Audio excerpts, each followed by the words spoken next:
Today, I'm going to be showing you how I made my Swordflight 4.1 helmet from Destiny 2.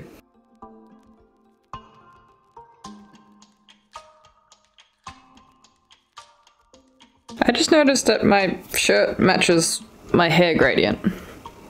That's kind of cool. Hi guys and welcome back to my channel. Okay, you won't be able to hear me if I wear this. Let's take this off. So as you can see from the new setup, I'm working through a lot of stuff right now. So please disregard any random cords coming from the camera or like audio issues, mic positioning. I'll work it out, I've got a lot of big projects happening at the moment and it meant that I actually had to rearrange my room a little bit, hence why my desk is now facing the wall.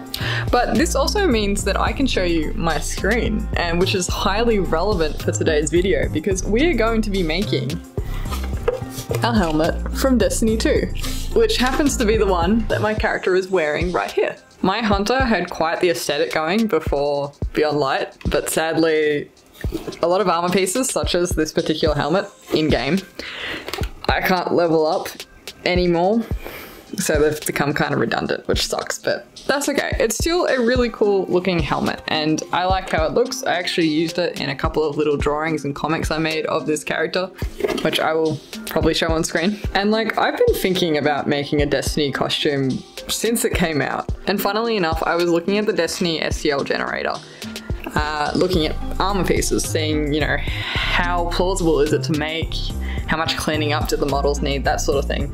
When I actually got an invite for an online Halloween party, and I was like, oh my god, I have to make this helmet for it. I have to make this.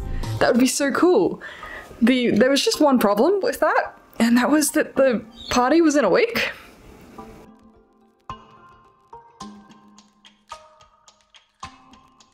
Okay, it was actually 9 days, but a week sounds better. Now, having a 3D printer does mean that there are some shortcuts for prop making.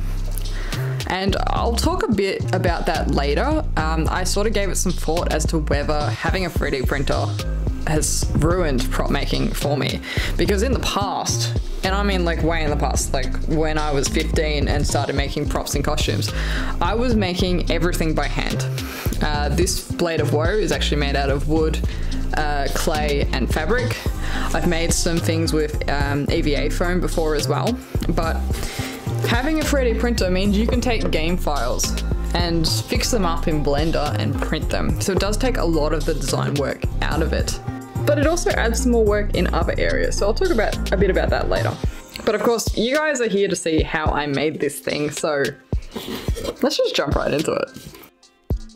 So this here is my Warlock character, and I know what you're thinking, why run your Warlock character when you're making a Hunter class armor piece? Well, the reason is, if you view an armor piece that doesn't align with your class, the rest of the body ends up this galaxy thing, and you can get a really good look at the piece without any hoods or capes getting in the way. So this here is how the helmet looks in game, and I really like it, and sadly all of this was done before Beyond Light came out, so now this helmet is redundant and I can't get it any more powerful than it is, so that kind of sucks. But it's still a really cool piece and I really like how it looks. So now that we have an idea of how it looks in game, how are we going to print it? So annoyingly, I actually lost all of my footage of cleaning up this STL file, which really annoys me. But essentially what I did was I downloaded a file from the Destiny STL generator. I've spoken about it before. It's really cool. It's got a lot of game files on there. It's good fun.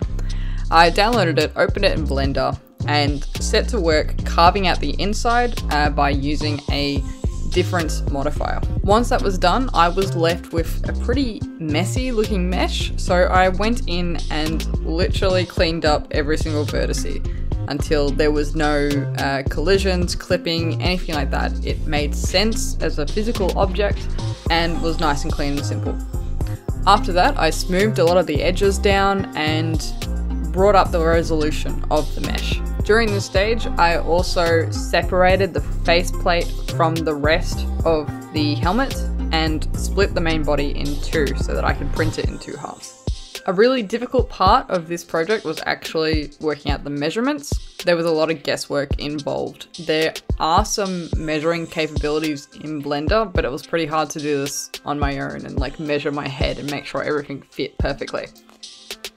So I sort of winged it a little bit, but it worked out okay. Something that helped a lot is I took a lot of photos of my head. I took a front view, a side view, and a top view, and I put them as references in Blender and made sure that the shape of the helmet was actually going to fit my head. This helped immensely. I also did some really quick planning for mechanics. It'll come up later on in the video, but essentially I wanted the faceplate to be able to be lifted up and over the head so that you could see my face, I could eat, drink, all that sort of stuff while still wearing the helmet.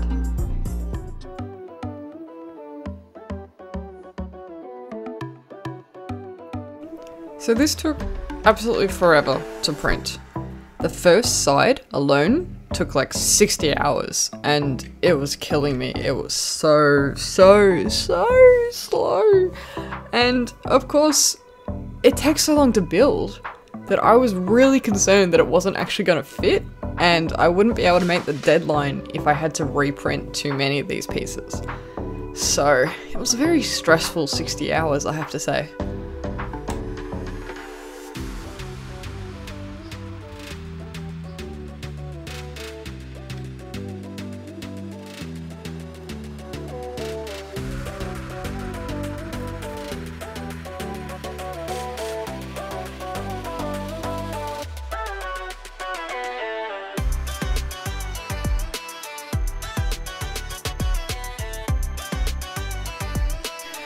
So Ghost is now artillery supervisor. Please do a good job, because if artillery stuff's up, it's going to take way too long to fix, because look at those times. Look at it. So please do a good job, Ghost. You got this. Okay, you got this. You can do it. We've still got ages to go on this one. And this is just the first piece. We've still got another one of these, and like one that's gonna take maybe a third of the time, we'll see. Rip. It's so smooth though. So smooth.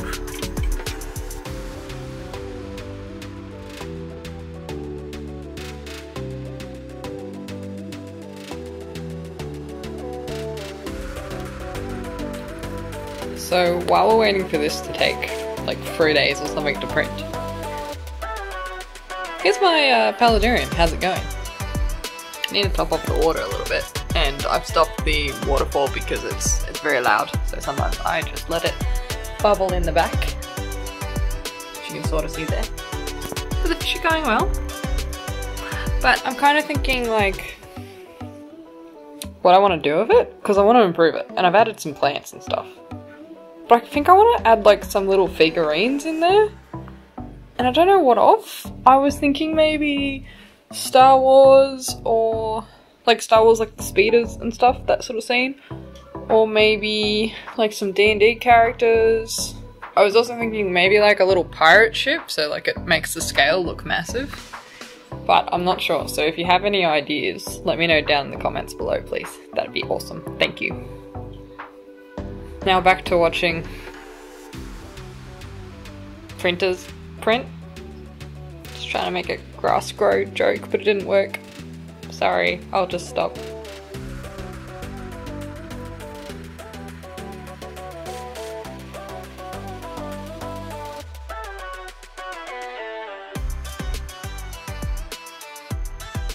Does anyone else name their machines? Like, this is artillery, for obvious reasons. This boy hasn't got a name yet, so if you have a name, let me know in the comments down below. My computer. This is Centurion. That's Requiem.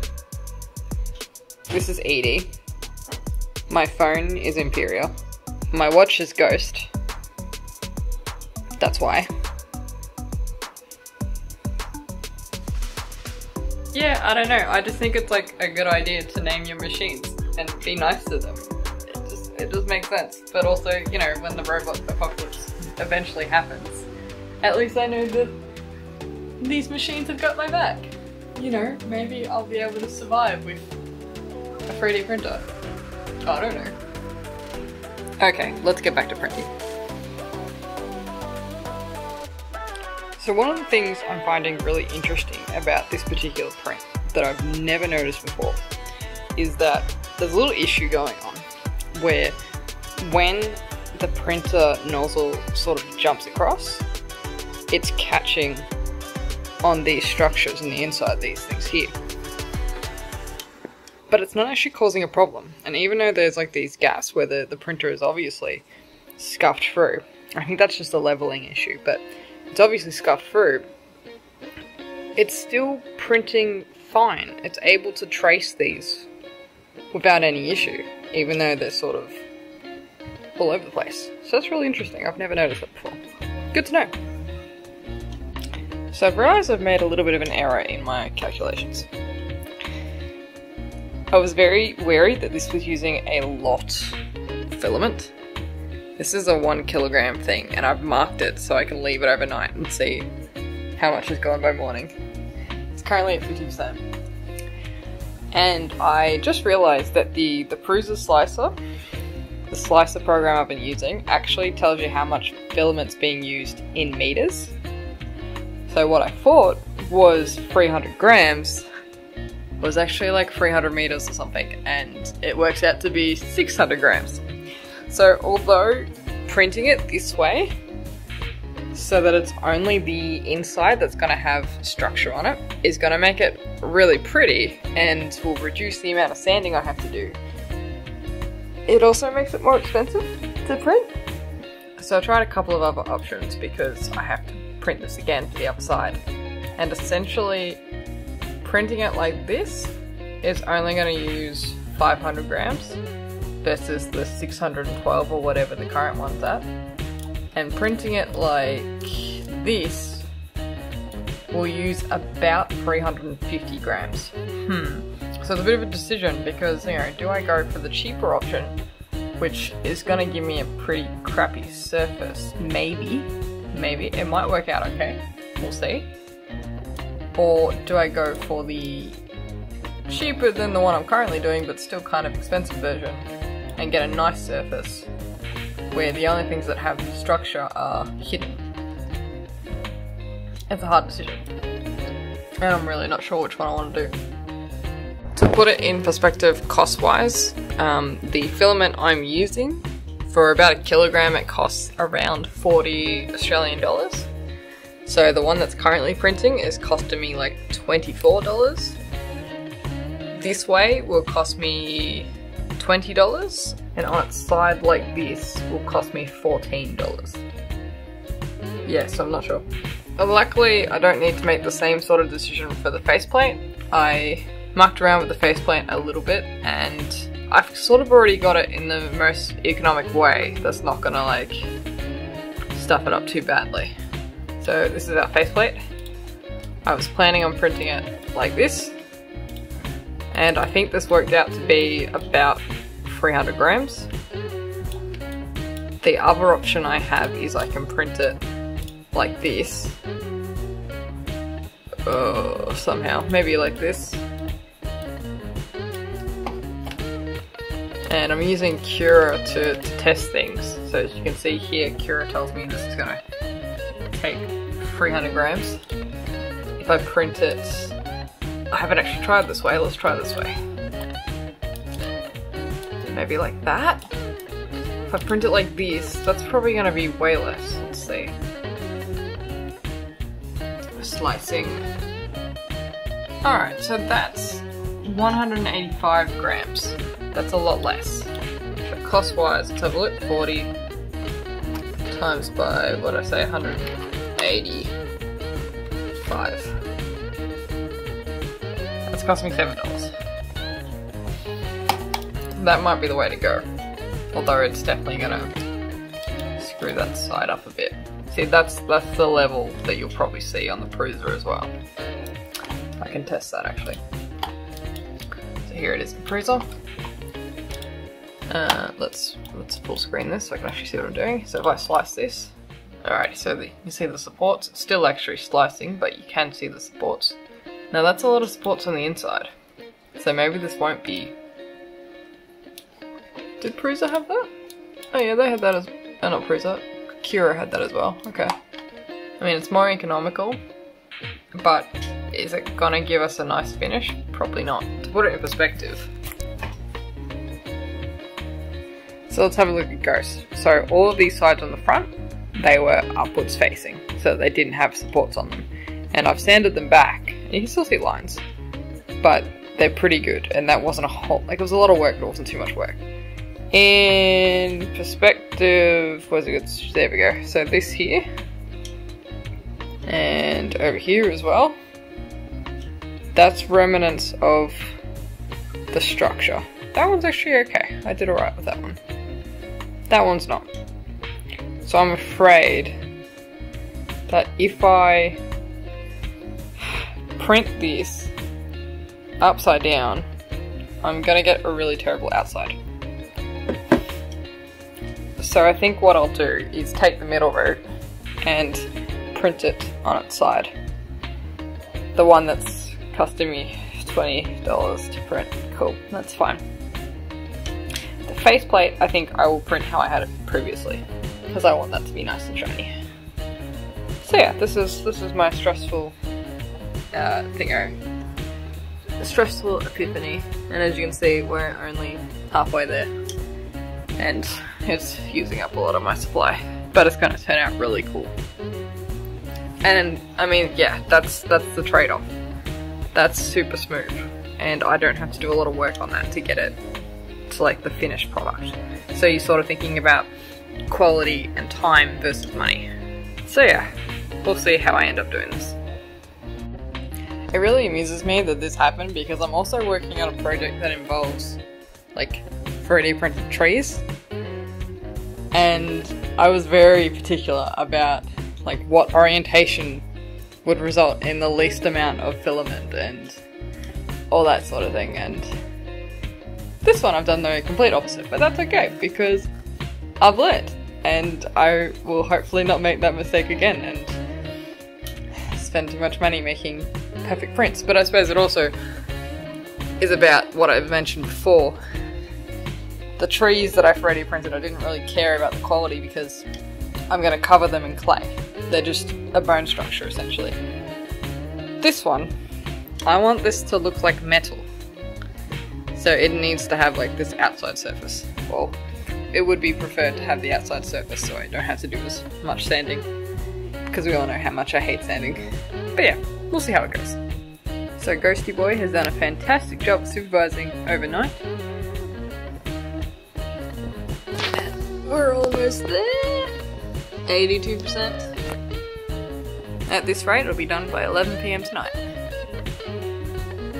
It's so much filament, look at how much filament it's used. It's used like that much. But it's gonna be so worth it.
Three hours later.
You are doing a fantastic job, Ghost. Keep up the good work.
How to get thick prints off the build plate 101 with Michelle.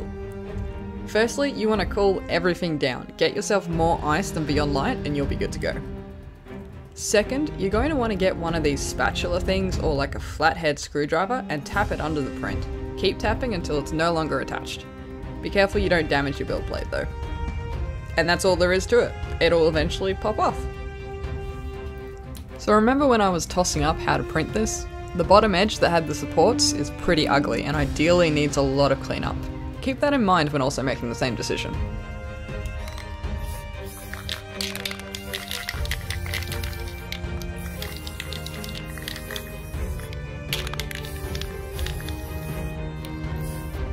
Now, not only did I want this helmet to be wearable, I wanted it to be functional. I wanted to be able to lift up the space plate Iron Man style so that I could eat, drink, or just be able to see without tunnel vision. Due to the time constraints, I came up with this little hinge to save the day.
So I'm going to be a little bit cautious.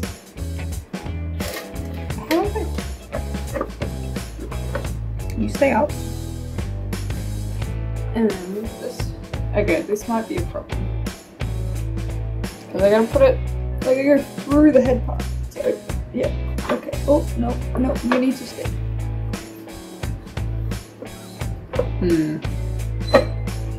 Stay.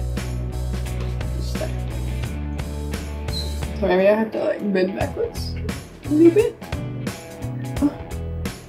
Doesn't feel normal to bend backwards. Alright. That can fall on my head.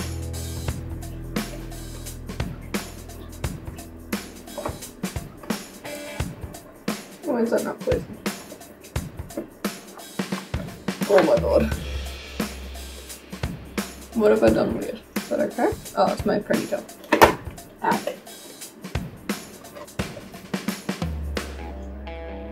Alright, note to self, probably can't wear a ponytail when wearing this mask. Take that out.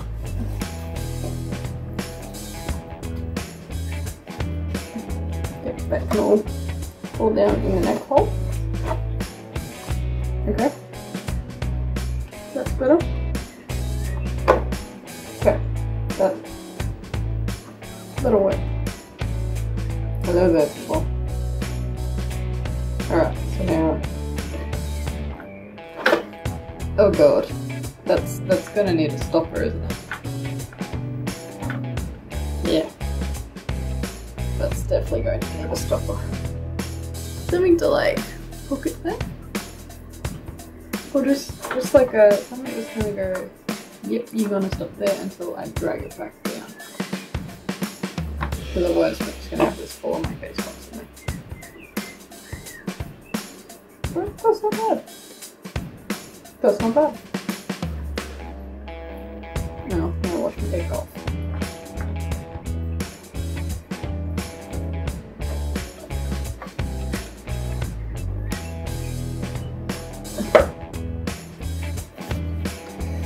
Oh, it's scuffing the top too. That's fun. Alright, cool. We've got this. It's fine. How do we get this to stay?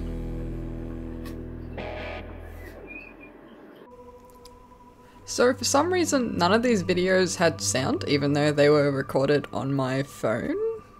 But the gist of it is that I tried making a bunch of different visors out of plastic and resin, but I either couldn't colour them properly or I couldn't see through them.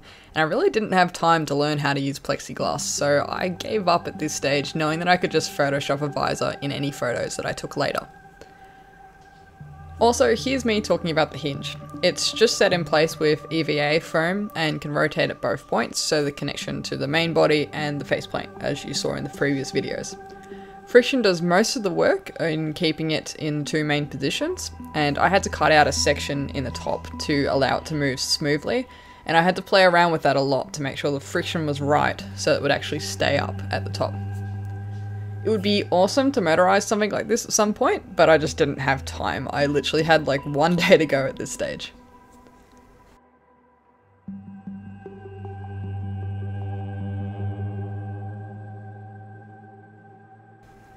I also had a lot of trouble with the paint not setting.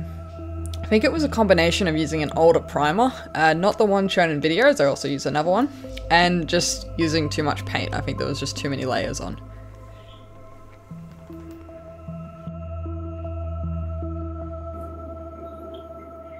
So this part here is a bit tight, so I think I'm going to cut that out a bit.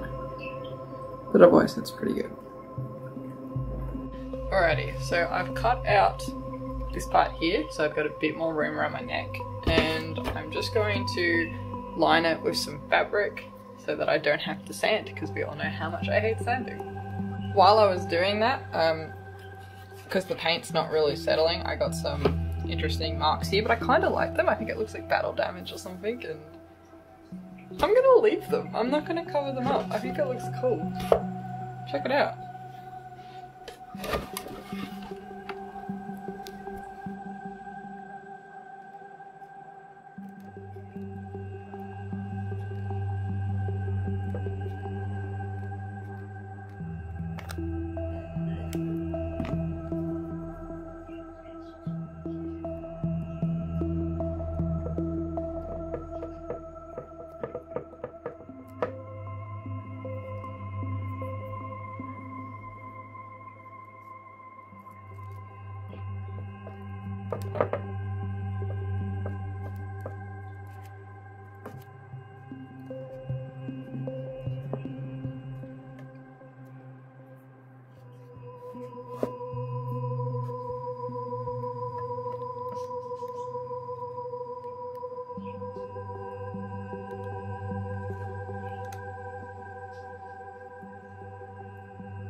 Also, the hinge is detachable and can just slide out of the foam if you get the right angle, which was so handy. Here I'm just adding some extra foam padding so the helmet sits a little bit more comfortable and in the right position every single time.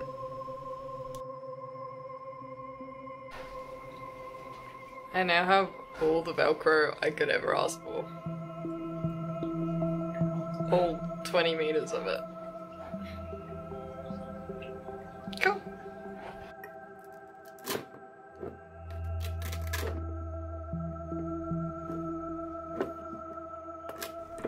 So I actually took some photos before the Velcro arrived, as the Velcro arrived like last minute, like literally had a couple of hours before I needed to wear this costume. So as you can tell from the footage of the photos and the photos themselves, the front actually didn't join together properly, so I just photoshopped that out. But I still had a lot of fun and the photos turned out great, so let's go check them out.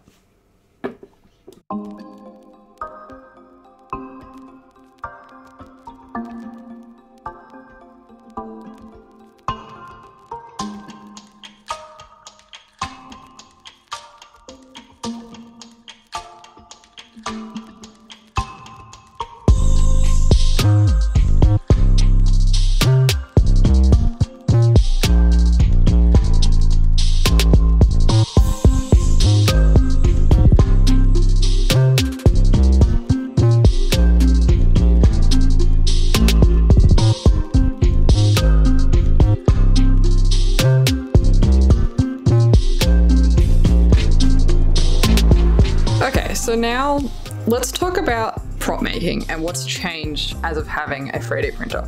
So when I was about 15, I started doing some costumes, started doing some prop making, and a lot of my stuff was made out of things that I was familiar with. So balsa wood, clay, fabric, that's what this blade of woe is made out of. Eventually I started moving on to EVA foam. Now this is by no means a very nicely finished looking piece, but it is functional. It's pretty cool looking. It's not too bad. I can fit a mobile phone in here, so you can have an actual Pip-Boy screen. And of course, all of this was made by hand, and there's also a matching deliverer silenced pistol for that particular costume. This one is made out of cardboard and EVA foam. And yeah, these were all made by hand. I didn't use game files or anything. I literally looked at some photos on the internet and made it from there. So since having this channel, I think pretty much all of the props I've made have been 3D printed one way or another. We have a lot of stuff on the background behind me. We've got Ghost here, which you did see throughout this video. He was 3D printed. I have a video on that as well. I have things like the Callisto Lancer ship, also 3D printed. The Golden Claw, 3D printed. I will eventually have a video on that. It's just taking me a while to edit it. I have the Skyrim circlet that came out really recently. 3D printed. And I actually gave it a bit of thought as to whether 3D printing everything has cheapened it and it's not as rewarding because I'm not using my hands as much to make things. And honestly, no, not at all. In fact, it's opened up so many doors for me.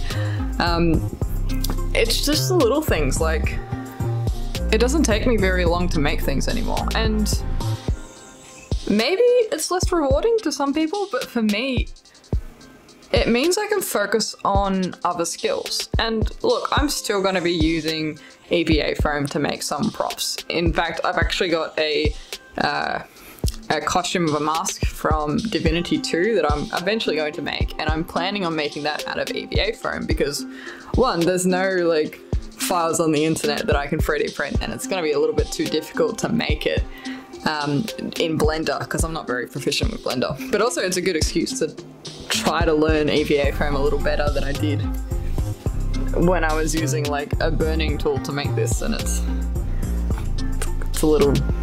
not fantastic. But as I was saying, 3D printing has allowed me to actually focus on other areas, such as, for one, painting. Now, yeah, I've got some painting going on in this, but I could never focus on it. You know, majority of the work was actually making the shape. Now that the shape is pretty much done, I can focus on painting. Like, this was spray painted. Looks really cool, got some color changing stuff going on there. But the actual inside, that's dry brushing silver paint. And it's actually got resin in the eye to make it look like glass. And those are things that I wouldn't have even thought to do. Like, even this, I don't even have a finishing top coat on this. This is just matte, it's not shiny at all. Same situation with this, very basic paint job and not a lot of finishing going on. And the helmet, yeah, the paint was crap. It didn't actually dry properly, but I managed to get some really cool effects going on that looked like battle damage, and half of that was a mistake, but it was pretty cool. But in other areas, I can sort of go a step further because, for example, with this one, this has mechanics. Like, I have a hinge that I can use to put the faceplate up. And if I was making this with foam, I never would have thought to do that at all. I would have, like, it would have been enough work just to get it off the ground. And there's also things like Velcro. Another thing I wouldn't have done if I had to make this in foam. And also, this particular helmet required a lot of fixing up in Blender. The model was made for a video game. So of course the inside was actually not hollow at all. It's not made for wearing, it's made for just plopping on a character's head. There was also issues with the mesh. A lot of the mesh was sort of like crisscrossed and clipping into itself on the inside because of course no one sees that part. But when you're printing it, you need to make sure you don't have that sort of issue because it's going to cause issues in the print. So this project actually taught me a lot about fixing up mesh so that I can actually print something. So that was really cool, and no way I would have done that like 5 years ago when I was using foam. I wouldn't even think to model it in a digital software. Like, yeah, no way. But it's so much fun, and it's sort of like I've expanded my arsenal of how I can make things. So yeah, I can go the traditional route and I can use clay. I can create molds and use resin. I can use EVA foam and finally work out how to get some nice details without it looking kind of crappy. I can do so much now. It's insane. And honestly, I am so grateful that I have had the opportunity to purchase a 3D printer and so that I can actually make things like this because it's so much fun. And I've just learnt so much every single day using it. So that was a bit of a long-winded conversation, but essentially in summary, has 3D printing ruined prop making for me? Has it cheapened it? You know, has it made it too easy? No, not at all. It is just a whole new area of prop making for me.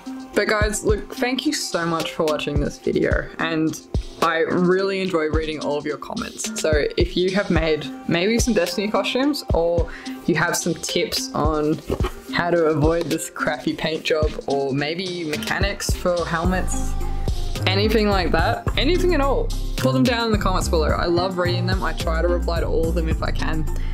And it's really cool to hear you guys' thoughts. So guys, thank you so much for watching, and oh god, I will see you next Friday. Bye!